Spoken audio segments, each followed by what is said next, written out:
Yeah, we're just talking about how Moses wrote about the snake in the garden with Adam and Eve, how the snake represents a person who's actually forked-tongued and is trying to enslave, other people or even groups of people with deception to become their so-called leader or a king. What's a forked tongue? Can you explain? It's a person who says one thing and does another. So they liar. That's basically a person who practices deception and is used to deceiving people, probably with lots of promises that they don't keep sometimes. But depending on a situation, they could harvest the energy of one person, or they can harvest the energy of a million people. But that would depend on the lie and the deception, the audience of the deception. So it's possible for people to harvest the calories of other people if they have the right deception ready at the tongue. So that would be called a forked-tongued snake, like a snake person. So the derogatory term in the old times or ancient times for a person that was like that, probably from a city, was a snake person.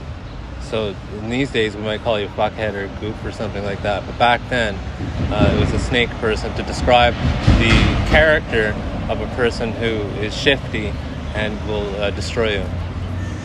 Beautiful. Who nowadays would be someone like that, like these magicians? Who would be? I currently believe it's probably over 98% of the population of planet Earth, because we inherited a language from the kingdom systems that has propagated across the planet. So I almost want to say we're probably close to 100%.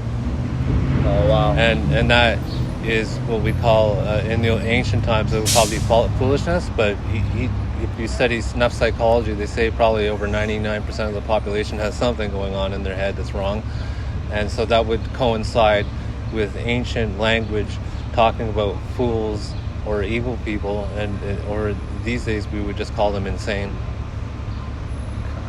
So most of the population of the earth is insane. You could detect that by the way we treat children. Right now there's 35,000 children a day that are starving to death under the stewardship of so-called adults. So to my mind, I think what's happened is humanity has become childrenized, or what we think of the world in a very childish way because of the language that we're given since childhood. I hope that clarifies the snake story. Also, the snake story in the garden was told by many nations before Moses wrote it down. So this is a warning that the people of the land were teaching their children to grow up to stay away from those cities that may turn you into slaves. So don't become captive to their delicacies and all that type of stuff. It's because cities have lots of great markets with interesting things compared to the hunter-gatherer type of communities, let's say. And so these are warnings not to go and get destroyed with the cities, which eventually fell down and created the deserts that they died in. Thank you very much, man. Thank you for recording that. That was awesome. Professor Timmons, Thanks. always to the rescue with wisdom.